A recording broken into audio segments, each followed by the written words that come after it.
Today, the pursuit of adventure and lifestyle attracts millions of people to our mountains and resort communities. The mountains themselves have not changed, but our industry has come a long way from its pioneer days when rope tows sprang up across the country and Sun Valley opened as America's first destination resort.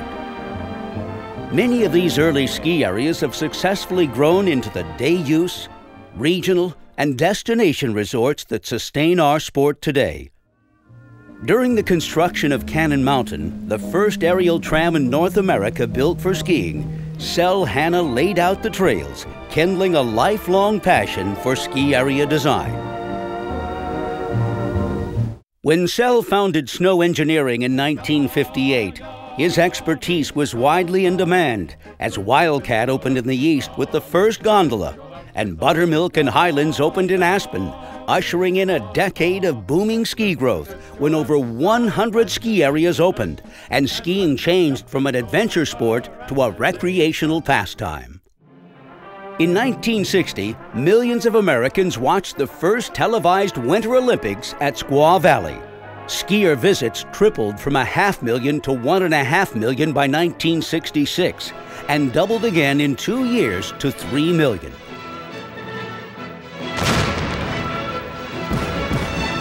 This explosion in growth led to the need for mountain planning and design.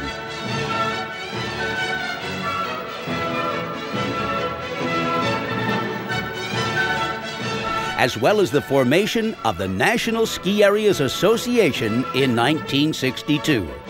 Comfortable Carrying Capacity, or CCC, became a planning tool to ensure that all aspects of resorts were designed to work in harmony. And the NSAA introduced national trail standards with green circles, blue squares, and black diamonds. The new interstate system and expanded jet service paved the way for the establishment of overnight accommodations at mountain resorts. Skiing became a lifestyle sport as people sought to spend more leisure time in the mountains. Continued rising demand led to advancements in lift technology, putting more people on the hill, and grooming and snowmaking technology to maintain quality conditions. As ski areas became bigger business and the infrastructure costs increased, sound economic principles and metrics were introduced to aid ski area owners and operators. The National Environmental Policy Act, NEPA, and the Clean Water Act became law, fundamentally changing the environmental regulatory process.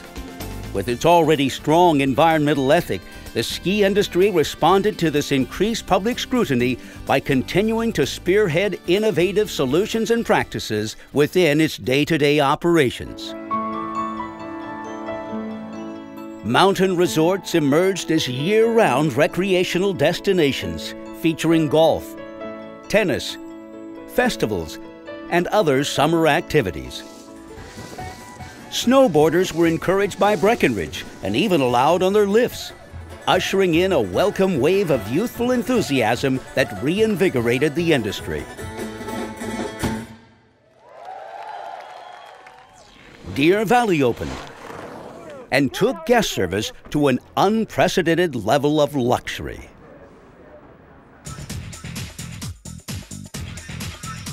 Now mainstream entertainment, skiing competed with other alternative venues like warm weather resorts. The demand throughout the industry leveled off as people had less time and more choices. This decade is marked by consolidation and an influx of capital from second home sales. Expansion and the resulting increased competition prompted a period of industry-wide capital spending. Resorts dramatically increased uphill capacity with high-speed detachable lifts. The uphill capacity of the some 250 new lifts exceeds the combined capacities of the existing fixed-grip lifts of the 60s and 70s. A sense of festivity was fostered at mountains with the snowboard-driven terrain parks, rails, and jumps.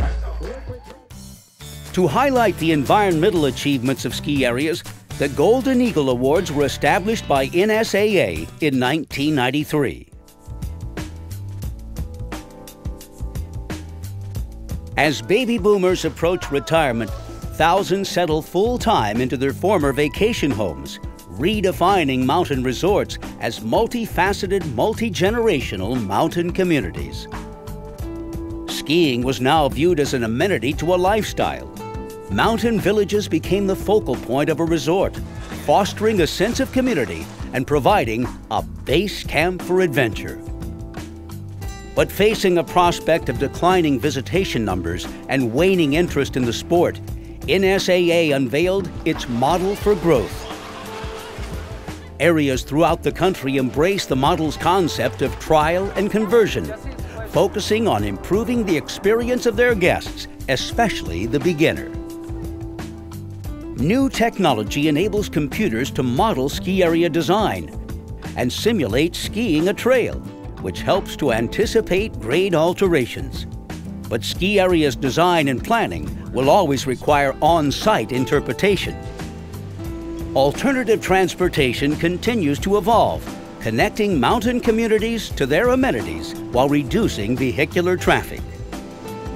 As our climate continues to be a concern and operational and capital costs grow, planning for the four seasons becomes a necessity in order to maintain an economic and environmentally sustainable resort operation. In 2008, more tickets were sold in North American ski areas than ever before. Our industry continues to adapt, evolve, and thrive. As we have for the past 50 years, SE Group continues to look to the future and embrace the inevitable changes that lay ahead. The passion for the mountains that inspired Sel and other ski pioneers 50 years ago is still leading us forward. As we enter our next 50 years, it is this shared passion and love of mountains that will guide and guarantee our future.